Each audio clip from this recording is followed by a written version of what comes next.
My name is Sophia. I'm 32 years old and an art teacher at a high school in Oregon. All my life, I've believed that family is irreplaceable. Especially the bond I shared with my grandmother, the woman who taught me how to brew mint tea, embroider handkerchiefs, and cherish the sparkle of sunlight through glass windows. But that belief shattered just 1 week after she passed away. My grandmother Eleanor lived in an old farmhouse from the early 20th century, with a wide porch and a garden full of fragrant lavender. She used to say, "This house will be yours, Sophia, because you're the only one who sees it with your heart." Her words felt like a whisper in the evening breeze, as I stood hesitating on the worn steps, still clutching the express-delivered envelope from the lawyer's office. The lawyer had just finished reading the will. In it, my grandmother had clearly left the house to me, but before I could even react, my mother, Carol, casually reached for the set of keys on the table, as if it was her given right. "I know you're emotional, but let's be realistic, Sophia," she said in a voice as sweet as syrup but cold as ice. "This house needs too many repairs. Your father and I just want to spare you the burden." I looked at her, then at my father, Walter, who simply lowered his head, avoiding my eyes, his hands nervously clasped together. They were talking about my grandmother's house, the place I grew up in every summer, like it was just another convenient item to be boxed away. "I don't need to be protected," I said, my voice trembling. "Grandma left me this house. It's in the will. I have the right." A scoff came from the corner of the room. My brother Brandon leaned against the doorway, arms crossed, not even trying to hide his mocking smile. "Soph, do you even know how high the property taxes are here? With your teacher's salary, holding on to this house is just a fantasy." The scent of lavender still lingered faintly in the air. Less than a month ago, Grandma and I were sipping tea in the back room, and she was telling me about her first love with a gentle smile. And now, I was watching my family tear apart her memory like it was a pile of clearance sale leftovers. "You can't do this," I blurted out, my voice nearly choking. "Actually," my sister Vanessa cut in, face void of any remorse, "Mom and Dad have legal authority over the estate. They have power of attorney. The transaction's already been made." I felt the blood drain from my face. "What transaction?" "We found a buyer," my mother replied quickly, adjusting her silk collar like everything was already settled. "It's a great offer, above market value. The paperwork is signed. There's nothing more to discuss." I tightened my grip on the envelope in my hand. I hadn't opened it yet, because per instructions I had to wait until after the reading of the will. It had been sent by Grandma's lawyer, and she had written clearly, "Only open after everything has been said." "Get out of my grandmother's house," I said, my voice barely above a whisper, but the whole room seemed to freeze. "Don't be dramatic, Sophia." My father spoke for the first time, his voice dry. "We're still a family." I let out a hollow laugh that echoed through the heavy silence. Families don't do this to each other. They left the house one by one, but I could see relief in their eyes. My mother was the last to leave, but she paused at the doorway, turning back to say with a cryptic tone, "We're meeting the buyer tomorrow to hand over the keys. You should come. It'll be better for you to face reality." When the door closed, I stood there in complete silence. I sank into Grandma's favorite floral armchair and slowly opened the envelope. Inside was a carefully folded piece of paper and a small brass key. "My dearest Sophia, if you're reading this, then everything has happened just as I expected. But don't worry. I've left you something they don't know about. It will help you reclaim what's rightfully yours. Check beneath the third brick on the garden wall, the one with the carved sparrow. Love always finds its way, if you have enough faith." My heart pounded.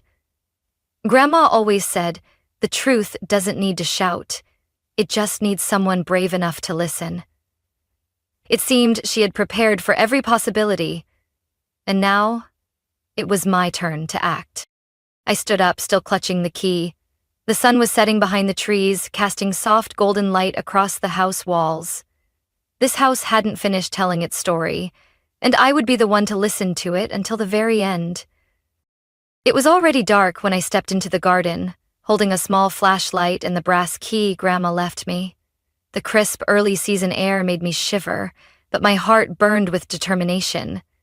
Each step on the mossy stone path took me back to childhood summers, watering plants with Grandma, picking up fallen petals, listening to her speak of the things grown-ups hide in places no one notices. I stopped at the old stone wall at the edge of the garden, the one where she used to sit quietly and embroider. Running my fingers over the bricks in the dim light, I searched for the carved sparrow. It took a few minutes, but at last, my fingers brushed against an oddly smooth curve, just as she'd written. A brick with a sparrow spreading its wings. I gently pried with my fingertip, and to my surprise, the brick came loose easily. Inside was a small tin box wrapped in vintage-patterned silk fabric. My heart pounded. I opened it to find a thick bundle of documents tied with a blue ribbon, a USB drive, and a handwritten note. My dear Sophie, they will try to take everything from you, but they don't know I was one step ahead. Inside these pages is the truth that the law cannot ignore. Take them to my lawyer, Abigail Hart. Trust no one else but her. Love you, Grandma Eleanor.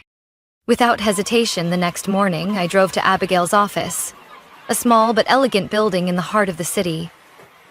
Miss Hart was a woman in her early 40s, her brown hair neatly pinned back, and her sharp eyes looked like they could read every thought. When I placed the documents on her desk and explained everything, she stayed silent for a long moment, then began flipping through the first few pages. Less than 10 minutes later, her expression changed noticeably. Sophia, she said, her voice serious. Your grandmother was incredibly thorough.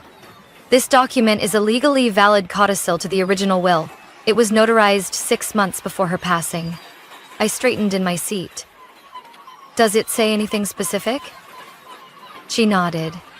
A very clear clause.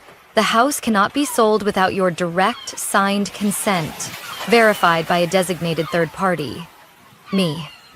Even though your parents held power of attorney before, this clause was written to override any decision in case of a conflict of interest. I held my breath. But they said the deal was done. They gave me a copy of the sale agreement with my signature. Abigail silently flipped another page, then slid a photocopy of the contract across the desk to me. The signature at the bottom bore my name, but I instantly recognized that it wasn't my handwriting. The S was in that distinct swooping style my mother always used. I shivered. Can it be proven as forged? I asked, my voice dropping low. Absolutely, Abigail replied. If you have proof you weren't here on the date the papers were signed, this goes beyond an unauthorized sale. This is signature fraud, and the legal consequences are serious. I nodded, my hand tightening. I was in Denver that day. I have the plane ticket, hotel receipts, even social media check-in photos. I have everything. She gave a slight smile.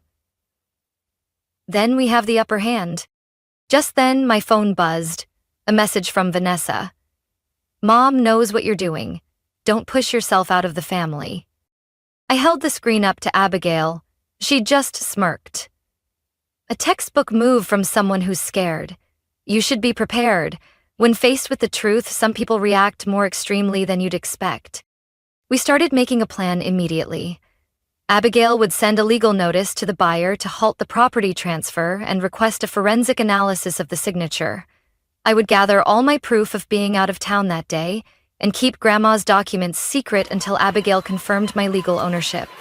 But I didn't expect that by late afternoon, when I returned to Grandma's house, I'd find the locks had been changed. On the oak door was a crudely taped note. No entry. Property now under buyer's management. I stood there, my hands clenched inside my coat pockets, while inside me, a quiet fire of resolve was beginning to burn.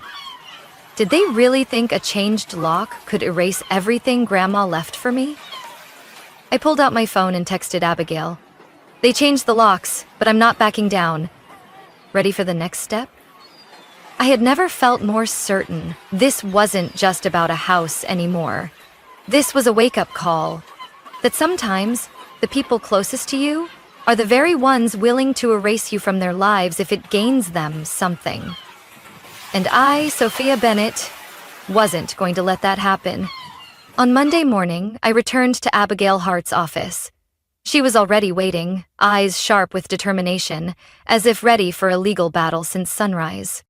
"The buyer's name is Daniel Grayson," she said as I sat down. "Real estate investor from Sacramento. He wired a deposit and plans to take possession of the house in 3 days." I frowned. "Does he know I didn't sign the sale papers?" Abigail shook her head. "There's no indication he's aware, but we'll find out. I've arranged a meeting with him here this afternoon. You should be there too." At 2:30 p.m., Daniel walked in. Tall, polished, wearing a light blue shirt crisply pressed, with the calm confidence of someone used to being in control. But when his eyes met mine, that confidence wavered for a brief second. "I'm guessing you're Sophia?" he asked, taking a seat beside Ms. Hart. I nodded. "My grandmother's house. The one you're trying to buy." Abigail opened the file and slid the sale contract in front of him. "Mr. Grayson, this is the contract you signed with Sophia's family. But there's a serious issue. The signature representing the legal owner has been forged." Daniel furrowed his brow, his eyes scanning the signature. "Is it hers?" I spoke up. "That signature isn't mine. And on the day the contract was signed, I was in Denver. I have solid proof." A moment of silence passed. Daniel looked me straight in the eye, then turned to Abigail. "You're saying forged?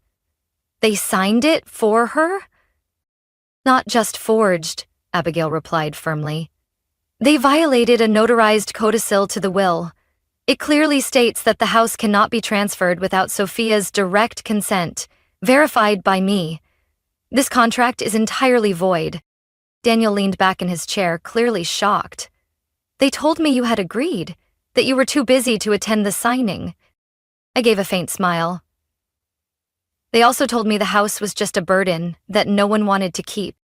Daniel paused, his gaze slowly shifted into one of suspicion. "I don't like being caught in the middle of lies. If this contract isn't valid, I want no part of it." Abigail gave a small smile. "We're not asking you to proceed with the deal. But if you're willing to clarify what you were told by the sellers, it could be legally significant." He thought for a moment, then nodded. "I've got nothing to hide. I'll cooperate. But you should know. Over the past few weeks, your mother kept pressuring me to sign quickly. She said there was a financial urgency, and if I delayed, she'd go with another buyer." I looked at Abigail. She was trying to rush everything before I found out.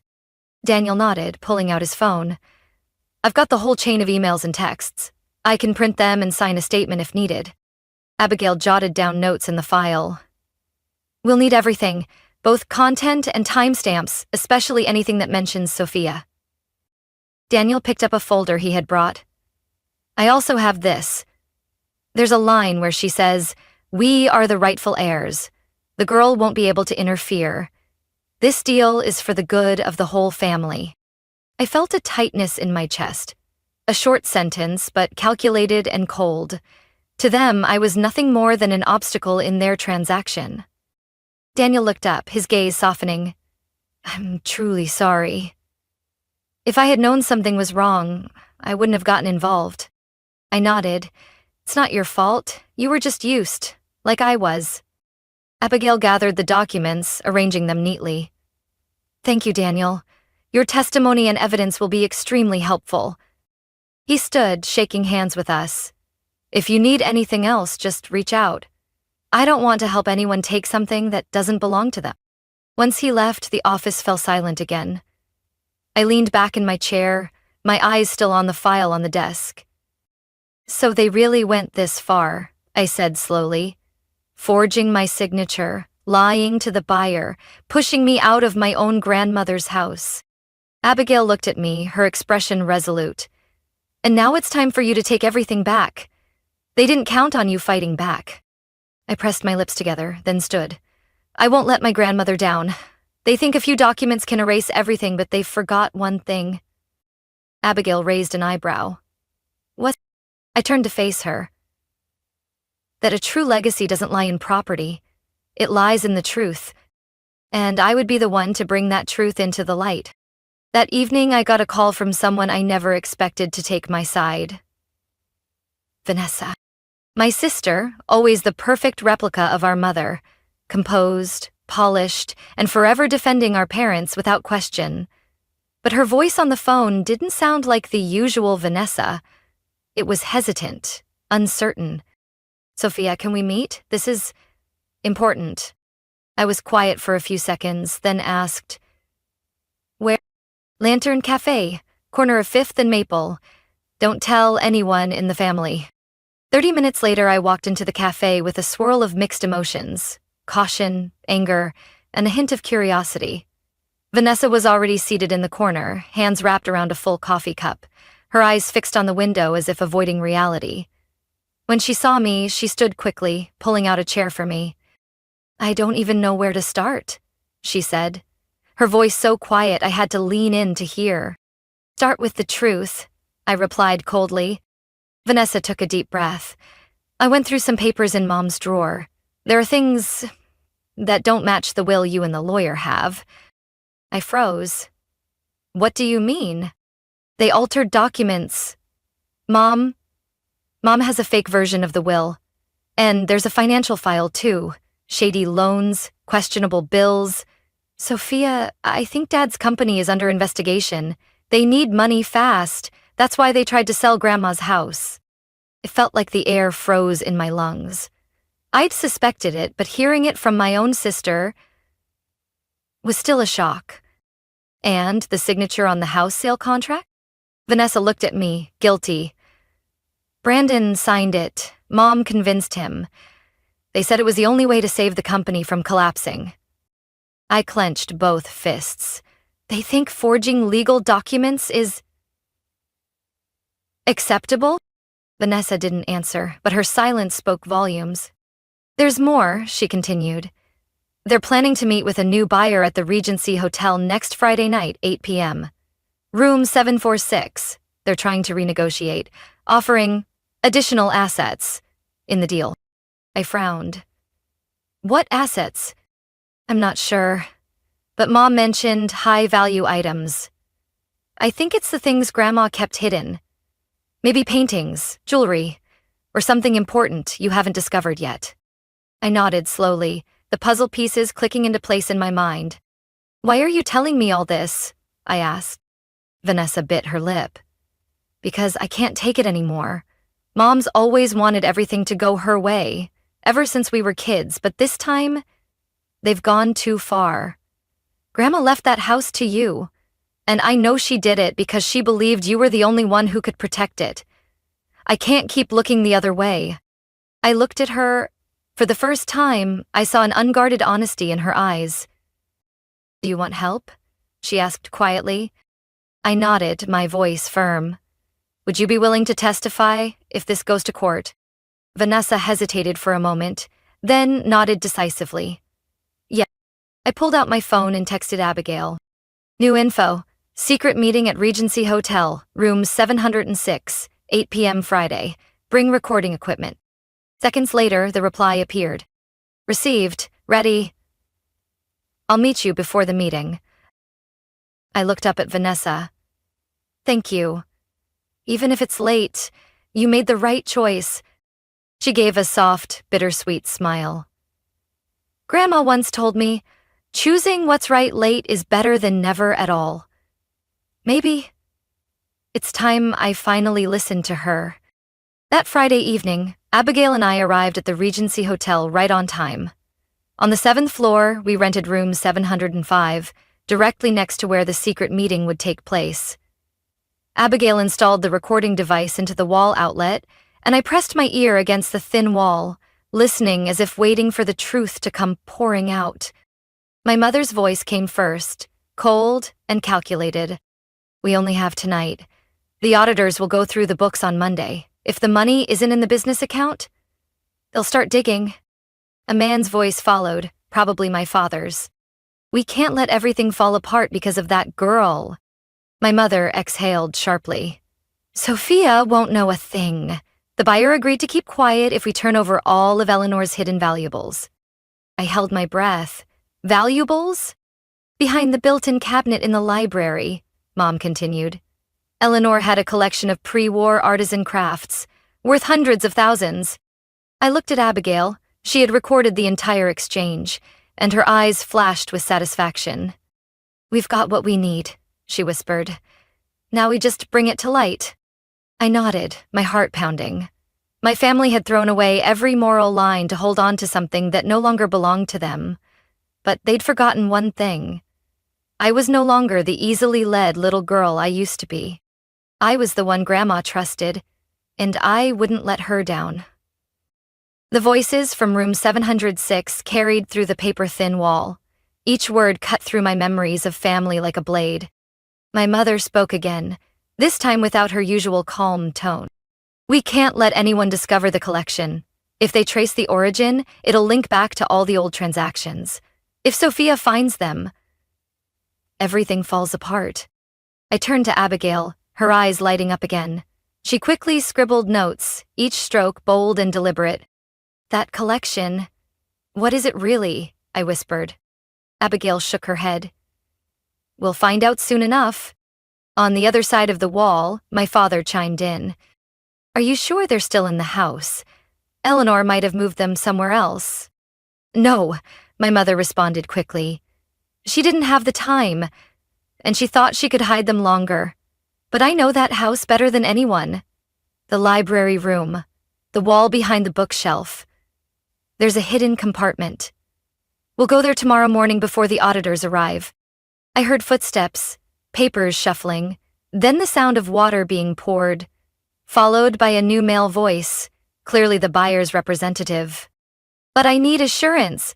If those are truly antique paintings, their value is no less than $1 million. I won't transfer anything until they're verified." My mother spoke slowly. "You'll get the paintings, but you are not to contact anyone connected to Sophia. She no longer has any rights." Abigail motioned with her hand, then pointed at the clock. "Almost 8:30. She pulled out her phone and whispered, "We've got enough on tape. We need to leave before they wrap up." We slipped out of the hotel through the back elevator, unnoticed. On the way back to the office, I didn't say a word. I just held tight to the bag containing the recording, evidence of a crime covered up for years by my own flesh and blood. Once we were back at the office, Abigail immediately extracted the audio file and saved it onto 3 separate devices. She wasn't taking any risks. "Do you think my grandma knew about all this beforehand?" I asked, curled up in a chair, eyes gazing out the nighttime window. Abigail nodded. "Without a doubt. Eleanor didn't just revise her will. She deliberately added a clause to block the sale. That tells me she knew exactly what they were planning." I swallowed hard. "And she hid the paintings inside the wall. Because if they were discovered, your entire family could face investigation for tax evasion, money laundering, or worse, trafficking undocumented artwork." Abigail opened a drawer and pulled out a list. "Your grandmother had been in contact with an appraiser named Helen Reeves. This is a handwritten letter she wrote 6 months ago. It lists several paintings possibly belonging to a collection that's been missing since the 1940. I shivered.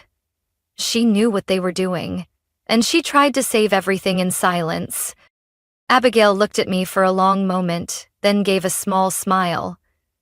"And she believed you would be the one to protect that legacy when the time came." The next morning, we arrived at my grandmother's house with a court-issued authorization and a temporary protection order to prevent anyone from interfering with a property under legal dispute. The first person we saw was my brother Brandon, standing awkwardly at the front door, a set of keys fumbling in his hand. "What are you doing here?" I asked, stepping in front of him. Brandon froze, his eyes darting from Abigail back to me. "Mom said she needed something checked in the library. I was just following instructions." "And the forged signature on the sale contract? Were you just following instructions then too?" I asked, my voice catching in my throat. Brandon bit his lip. "I'm sorry, Soph. I know I messed up. But everything was falling apart. The company, the debts were piling up. Mom said if we didn't come up with the money, there'd be an investigation." And the solution was selling off Grandma's last memory? I shook my head. You had a choice, and you picked the wrong side. Abigail stepped forward, holding out the court order. From this moment on, all activity on this property requires written approval from Sophia. Any attempt to enter, remove, or alter anything inside is a legal offense. Brandon lowered his head and handed over the keys. I took them and stepped into the house with a strange feeling. The soft scent of lavender was still there, Grandma's portrait still hung in the center of the room, but this time, I wasn't walking in as her granddaughter. I was walking in as the keeper of the truth. We headed straight for the library, where the walls were lined with antique books and muted sunlight filtered through the windows. I ran my hand along the wooden trim behind the third bookshelf, the spot my mother mentioned during the meeting. A soft click echoed. A small compartment opened behind the paneling. Abigail shone a flashlight inside. There were 4 rolled-up paintings in protective tubes, a wooden box engraved with Eleanor B., and a sealed envelope with a red wax stamp. I picked up the envelope, my fingers trembling. On the front, in my grandmother's handwriting, were the words, "For Sophia, when you're ready to face the truth." I opened it. Inside was a single note, written in her familiar script. It's not the paintings, but the story behind them that must be protected. And the truth, no matter how long it's buried, will always find the light. I looked up, my throat tight with emotion. Abigail smiled. We're going to bring that truth into the light. And I knew this was only the beginning. 3 days later, we submitted all the evidence we had gathered to the Portland City Police. Abigail personally presented the audio recording of the meeting, a copy of the forged contract, and the list of valuable paintings my grandmother had hidden. Work suspected to be linked to an illegal art trafficking network dating back to the 1990s. The lead investigator, Mr. Gregory Hale, was calm but had eyes that missed nothing. After reviewing the file and listening to the entire recording, he simply said, "There's enough here to open a criminal investigation, and if the paintings match this list, this won't just be a civil matter." That very evening, he requested we accompany him to the Arlington Hotel, where my parents were scheduled to meet the buyer for the transfer of additional assets, the hidden art collection. Abigail concealed a recording device in her coat pocket, and I had my phone already set to video mode. Vanessa came with us, clutching a folder of documents she had quietly copied from our mother's office. She was the first in our family to break the silence, and now she wanted to see it through. We stepped into the meeting room on the 14th floor just as my mother was pulling a fabric-wrapped painting from a suitcase. The unfamiliar man standing across from her, likely the collector, reached out to touch the frame but froze the moment he saw us. My mother turned around, her face going pale the instant she spotted me, Abigail, and Vanessa entering. "What is this?" she asked, voice calm but her hand tightening around her bag strap. "This," I said, raising my phone, "is the truth, and this time it's not staying hidden." My father stepped forward, trying to block me. "Sophia, you're walking into trouble. This isn't what you think." "Isn't what I think," I scoffed, then turned to the buyer. "Did you know the pieces you're planning to buy are listed as missing since 1948, according to records from the National Art Crime Database?" The man jerked his hand back. "Excuse me?" Abigail pulled out a letter of authentication from expert Helen Reeves. "The painting you're holding is one of several reported missing from the private collection of a Jewish family in France. If you accept it, you could be prosecuted for participating in an illicit transaction." Just then, police burst into the room. Inspector Hale led the team, instructing everyone to stay put, and immediately began seizing all paintings, documents, and related devices. My parents were stunned, while Vanessa stood beside me, her gaze fixed on our mother. "I used to think you did this for the family, but I was wrong. You were only trying to save your own power." My mother met her eldest daughter's eyes, her voice hardening. "I did everything for you." "No," I cut in. "You did everything to hide the truth, that this family was built on things no one dared to talk about, but today, That ends. My father dropped his hands and slowly sank into a chair, as if all strength had drained from him. Your mother didn't lie, he whispered. We made mistakes, but it was to protect the company. Our name. Inspector Hale interrupted. Mr. Bennett, we have evidence that your company used fake invoices, shipped counterfeit art to Europe, and received authentic works through furniture import routes. This is organized money laundering and doing it for the family doesn't exempt you from the law. Suddenly, the doors swung open. Brandon, my brother, entered with a tense expression. He looked at no one but me. Sophia, he said, I'm here to make a statement. Mom and Dad didn't act alone. There are other partners involved. I have documents. Abigail stepped forward to collect the stack of papers from him. I looked at Brandon, the same person who once forged my signature, and asked quietly, Why the change of heart? He sighed. Because I don't want to keep pretending. Everything Grandma did, she did for us. And me, I only ever listened to Mom. But now, I realize that silence is a form of complicity too. Inspector Hale accepted his statement and asked Brandon to stay for a full report. The art buyer left the room shortly after, leaving behind all documents and confirming his willingness to cooperate with the investigation. As police began collecting evidence, I walked over to my mother. She was still standing, arms crossed, her eyes not angry, just tired. Why you? She asked softly. I looked her in the eye. Because Grandma trusted me. Because I never saw that house as a possession. I saw it as memory. As the last proof of honesty in a family that got too comfortable hiding things. She didn't say another word. Abigail signaled for me to head out as officers began sealing the art crates. Vanessa gave my hand a light squeeze as we exited the hotel, and Brandon followed silently behind, his eyes fixed on the first signs of everything crumbling. But inside, I knew. This wasn't collapse, it was awakening, and I wasn't going to let it be silenced again. 2 months after the Arlington Hotel raid, my life changed completely.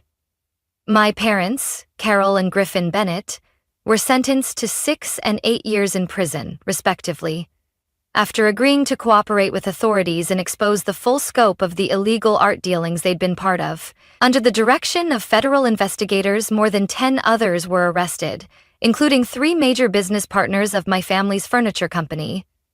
Individuals who had used wooden shipping containers as a front to smuggle art across borders for nearly a decade. Bennett & Co., once my father's pride, was now officially dissolved.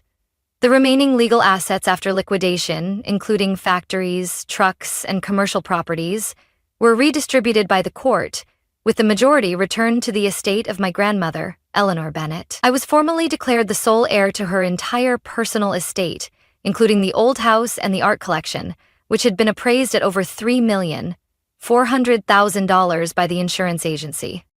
I stood in the living room as the late afternoon sunlight streamed through the patterned glass windows, casting reflections on the freshly painted white walls.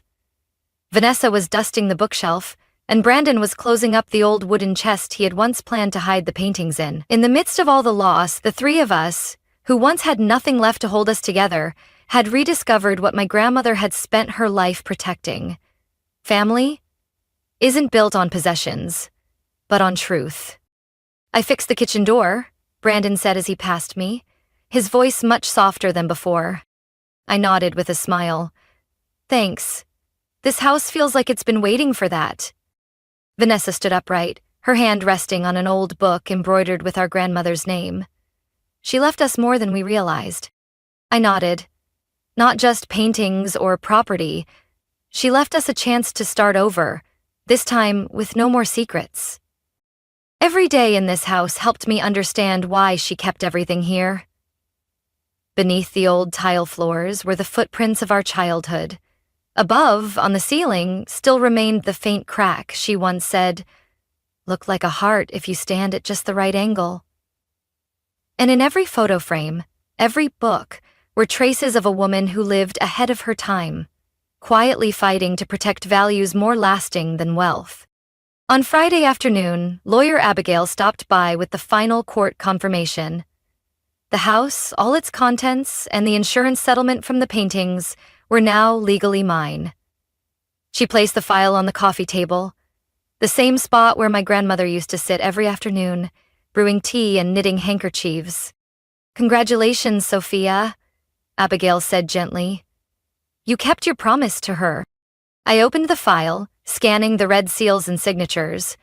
No more disputes, no more forgeries, no more fearing tomorrow. I don't know what to say except, "Thank you," I replied, my heart light as if a boulder had been lifted from my chest. "There's one more thing you should know," she said, pulling out a small envelope. "This came from the archives, your grandmother's last letter, dated 1 week before she passed." I took the envelope and opened it. Her familiar handwriting appeared on cream stationery. "My dearest Sophie, if you're reading this, then the secrets have likely come to light. I never wanted you to grow up with a heart full of doubt, but sometimes the truth needs time to rise. Keep this house as a place of healing, not just for you, but for all who've ever lost their way. I love you, Grandma."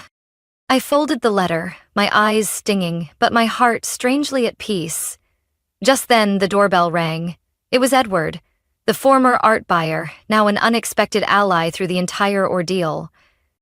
"Hi, Sophia," he smiled, holding a carefully wrapped frame. "I stopped by to return this. I think it belonged to your grandmother." I unwrapped the package. It was the small watercolor painting she had hung in her bedroom, a spring garden scene. I'd always assumed it was a print, but now, looking closely, each brushstroke was clear. This was the original. Edward spoke gently. "I had it appraised. Turns out it was the debut piece of a well-known female artist from the 1920s. No signature, because your grandmother was her close friend." I laughed softly. She hid talent better than she hid old paintings. We hung the painting back in its original place, right above the fireplace. The house felt alive again. This time, without lies, only love, memories, and a new beginning. As the orange glow of sunset filtered through the windows, I stood on the porch with Vanessa and Brandon, 3 fractured pieces slowly stitching back together with the invisible thread of forgiveness. "Grandma was right," I said quietly. "We can lose everything, but as long as we still have trust, we can rebuild." Vanessa squeezed my hand. Brandon gave a small nod. This house had once buried secrets. Now it held the most precious things of all: truth, love, and family. Just as Eleanor always hoped. From my own story, I've come to realize that the most valuable legacy isn't money or rare paintings. It's truth and the courage to protect what's right. Even when betrayed by those closest to me, I chose to stand up, not for revenge, but to preserve the values my grandmother cherished all her life. In the end, the house wasn't just protected. It became a place of healing, of new beginnings, and of proof that truth always finds its voice. What do you think about Sophia's journey and the choices she made? Share your thoughts in the comments below. Don't forget to follow the channel for more heartfelt and meaningful stories about life and family.